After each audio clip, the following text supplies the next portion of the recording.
लेता हूँ तो मेरी लाइसेंस की कॉस्ट भी बहुत सेव हो जाती है। तो ये कुछ इसके एडवांटेजेस थे। अब हम देख लेते हैं वर्चुअलाइजेशन वर्सेस क्लाउड। अब लोग जो है ना वर्चुअलाइजेशन और क्लाउड में बहुत कंफ्यूज होते हैं कि वर्चुअलाइजेशन क्या होता है और क्लाउड क्या होता है। तो बेसिकली सबसे पहले हमने वर्चुअलाइजेशन देख ली है। वर्चुअलाइजेशन क्या होता है? और सॉफ्टवेयर टेक्नोलॉजी एक ऐसी सॉफ्टवेयर टेक्नोलॉजी होती है जिसकी वजह से हम क्या कर सकते हैं, जिसकी हेल्प से हम अपने फिजिकल सर्वर के अंदर वर्चुअल सर्वर को क्रिएट कर सकते हैं। क्लाउड क्या चीज होती है? क्लाउड क्या होता है? Are remote location which utilize virtualization technology. यानी क्लाउड क्या होता है? कोई आप समझे कोई रिमोट डेटा सेंटर है, उसकी लोकेशन कहीं भी हो सकती है, यूरोप में भी हो सकती है, अमेरिका में भी हो सकती है, कहीं भी हो सकती है, जिसके अंदर हम वर्चुअलाइजेशन टेक्नोलॉजी को यूज करते हैं। अच्छा, virtualization is a technology and cloud is the environment. यानी आप जो एक एनवायरनमेंट आपको मिलता है, एक डेटा सेंटर मिलता है और उसमें आप क्या कर सकते हैं, वर्चुअलाइजेशन को यूज कर सकते हैं एज अ टेक्नोलॉजी। अच्छा, cloud can be include physical, virtual and container computers. यानी अगर आप कभी देखेंगे कि जितने भी हमारे क्लाउड्स होते हैं उनके अंदर हमारे पास बहुत सारे रैक्स होते हैं जिनके अंदर फिजिकल मशीन्स होती हैं, फिजिकल सर्वर्स होते हैं। उन फिजिकल सर्वर्स पे हम क्या बनाते हैं, वर्चुअल मशीन्स बनाते हैं और फिर उस पर वर्चुअल मशीन के अलावा भी हम उसके ऊपर कंटेनर्स भी बना सकते हैं। ये भी हम डिटेल में देखेंगे कि कंटेनर्स क्या होती हैं।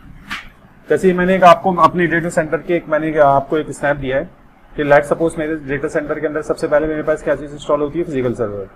उस फिजिकल सर्वर के ऊपर मैं क्या इंस्टॉल करता हूँ, वर्चुअलाइजेशन, ताकि मैं उस वर्चुअलाइजेशन की फीचर को यूज कर सकूँ। और उसके बाद मैं मल्टीपल ऑपरेटिंग सिस्टम यूज कर लेता हूँ। सही है, ये मेरा ओन डेटा सेंटर है। अच्छा, इस सारे डेटा सेंटर को मैनेज करने के लिए मुझे क्या क्या काम करना पड़ेगा? सारा मुझे डेटा सेंटर को मैनेज करना है। डेटा सेंटर को मैनेज का मतलब है उसकी पावर को भी करना है, उसकी कूलिंग को भी करना है और उसके साथ जितनी भी एसेसरीज हैं वो सारी मुझे खुद मैनेज करनी है। उसके अलावा मुझे सारी हार्डवेयर की मैनेजमेंट भी करनी है कि किसी सर्वर में मुझे रैम ऐड करनी है या मुझे क्या करना है, हार्ड ड्राइव ऐड करनी है या कुछ रिप्लेस करना है, वो भी मुझे करना है। इसी तरह मुझे ऑपरेटिंग सिस्टम में इंस्टॉल करना पड़ेगा और मुझे हर ऑपरेटिंग सिस्टम के साथ क्या होगा, उसकी लाइसेंसिंग की कॉस्ट भी पे करनी पड़ेगी। और फाइनली जो मेरा आउटकम आएगा, मैं मैनेज करूंगा अपनी एप्लीकेशंस को, जो मेरा एंड यूजर करेगा। अच्छा, उस क्लाउड के केस में क्या होता है? अब ये क्लाउड डेटा सेंटर केस के अंदर भी ये सारी चीजें सेम होती हैं, लेकिन उसमें आपको खाली क्या चीज मैनेज करनी पड़ती है, आपको मैनेज करनी पड़ती है एप्लीकेशन। बाकी ये जो सारी चीजें हैं ये कौन मैनेज करता है? ये क्लाउड प्रोवाइडर करता है। जैसे आपने गूगल क्लाउड का नाम सुना होगा, AWS बहुत ही इंपॉर्टेंट और है, ओरेकल क्लाउड है, इसी तरह बहुत सारे, माइक्रोसॉफ्ट का अज़्योर है। ये सारी क्लाउड प्लेटफॉर्म है, उसके अंदर आपको सारी मशीन जो है ये क्लाउड वाले खुद ही क्रिएट करके देते हैं। आपको खाली क्या अपनी एप्लीकेशन को मैनेज करना पड़ता है। बाकी सारी मैनेजमेंट, जितनी भी अपडेशन है या जो भी पैचेस वगैरह हैं, वो सारे खुद ही क्लाउड की रिस्पॉन्सिबिलिटी होती है। तो क्लाउड में ये सारा काम आपका नहीं होता, आपको खाली ये करना पड़ता है। तो ये क्लाउड आपको बहुत बेनिफिशियल होता है। अच्छा, उसके बाद देख लेते हैं वर्चुअलाइजेशन वर्सेस क्लाउड। तो वर्चुअलाइजेशन मैंने आपको पहले ही बताया था कि वर्चुअलाइजेशन क्या होती है, एक सॉफ्टवेयर टेक्नोलॉजी होती है। क्लाउड क्या होता है? Remote location utilize the virtualization technologies, ये हमने देख लिया। प्राइवेट क्लाउड क्या होता है? जैसे मैंने अभी रिसेंटली जो है अपने ऑर्गेनाइजेशन के अंदर प्राइवेट क्लाउड क्रिएट कर लिया। यानी मैं अपनी सर्विसेज जो है, अपनी जितनी भी मेरी जो दूसरे रिमोट ऑफिसेज हैं उनको मैं सारी सर्विस दे रहा हूँ। एक पब्लिक क्लाउड भी होता है। पब्लिक क्लाउड का मतलब ये होता है कि वो कोई भी मुझसे आगे परचेज कर सकता है, लेकिन वो हम अभी उस लेवल पे नहीं आए। जैसे AWS या अज़्योर जो है ये पब्लिक क्लाउड है, वहां से कोई भी जाके परचेज कर सकता है। तो बेसिकली प्राइवेट क्लाउड से थोड़ा सा एडवांस होता है। तो प्राइवेट क्लाउड में क्या होता है, a type of cloud computing that can be implemented using a proprietary architecture. यानी मेरा एक अपना प्राइवेट आर्किटेक्चर है जिसको मैं स्पेसिफिक लोगों को ऑफर करता हूँ सर्विस, तो उसको मैं कहता हूँ प्राइवेट क्लाउड। अच्छा, अब आते हैं VMware। VMware बेसिकली क्या है? VMware क्या है? एक आपकी कंपनी है। VMware is an American cloud computing and virtualization technology company with headquarters is California. VMware the first commercially successful company to virtualize the x86 architecture. Basically VMware एक company है जो कि वर्चुअलाइजेशन के अंदर पायनियर समझी जाती है। VMware के पास अभी भी मार्केट शेयर सबसे ज्यादा है दुनिया में, सारे सबसे ज्यादा मार्केट शेयर VMware के पास है। और VMware की टेक्नोलॉजी बहुत ही ज्यादा अच्छी और एडवांस और रिलायबल है। मैं खुद 20 साल से VMware को ही यूज कर रहा हूँ। तो ये बेसिकली विकिपीडिया से मैंने ली थी इन्फॉर्मेशन। अच्छा, हम VMware को थोड़ा सा देख लेते हैं।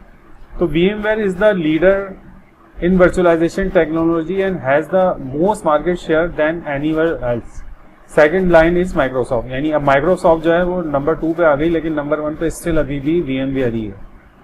VMware virtualization software is called ESXi hypervisor. जो VMware के अंदर जो सर्वर वर्चुअलाइजेशन के लिए सॉफ्टवेयर यूज करते हैं उसको जनरल तो हम हाइपरवाइजर कहते हैं, लेकिन अगर वो VMware का हाइपरवाइजर होगा तो हम उसको कहेंगे ESXi सर्वर।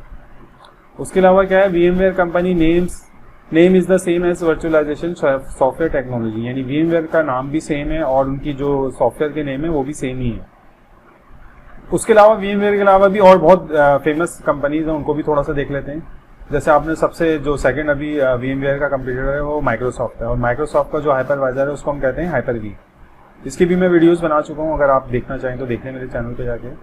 दूसरा है बहुत अभी इमर्जिंग है ऑरिकल। ऑरिकल के अंदर जो हाइपरवाइजर है उसको OVM या OLVM भी हम कहते हैं। उसके अलावा सिट्रिक्स बहुत ही फेमस है, ये बहुत ज़्यादा मतलब क्लाउड्स पे सबसे ज़्यादा सिट्रिक्स ही यूज़ हो रहा है, तो सिट्रिक्स का ज़ेन सर्वर बहुत ही इंपॉर्टेंट और फेमस है। उसके अलावा रेड का जो है, रेड तो पायनियर्स हैं लिनक्स के अंदर, तो इनका जो हाइपरवाइजर है उसको हम कहते हैं KVM। तो ये VMware के हम कुछ डिफरेंट प्रोडक्ट देख लेते हैं। तो VMware के अंदर जो सबसे इनका बेसिक प्रोडक्ट होता है, जो सबसे बिल्कुल बिगिनर लेवल का होता है, उसको हम कहते हैं VM वर्कस्टेशन प्लेयर। तो VM workstation player is an ideal utility for running virtual machine on Windows, Linux और मैक OS। बेसिकली है तो ये बेसिक, लेकिन इसके अंदर पूरी हमारी लैब बन जाती है। मैं आपको इसी पे सारी अपनी लैब्स क्रिएट करके दिखाऊंगा। ESXi सर्वर की या कोई भी लैब हो, वो इतना पावरफुल है तो ये छोटा सॉफ्टवेयर, लेकिन ये बहुत पावरफुल है। अब इसकी पावर का मैं तो फैन हूँ VMware वर्कस्टेशन का।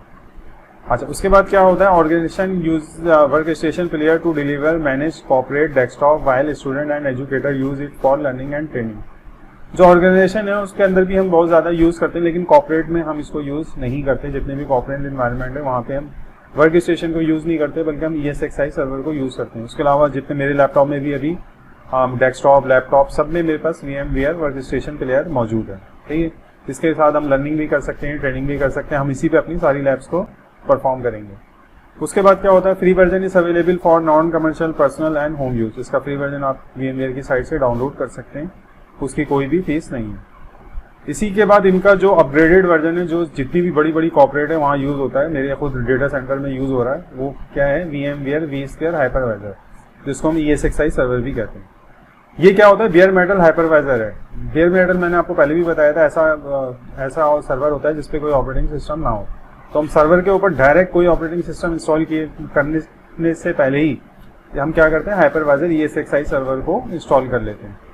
उसके बाद क्या करते हैं, उसके बाद हम जब इसको मैनेज करेंगे तो इसको मैनेज करने के लिए हम क्या यूज़ करते हैं, vSphere vClient। तो बेसिकली ये क्या करता है कि आप जैसे आप कोई भी आपने सर्वर इंस्टॉल कर लिया, आप उसको रिमोटली मैनेज करेंगे, तो उसके लिए आप क्या करेंगे, उसके लिए कोई क्लाइंट यूज़ करेंगे। बेसिकली ये क्या करता है, ये एक इंटरफेस प्रोवाइड करता है that allow you to connect your hypervisor.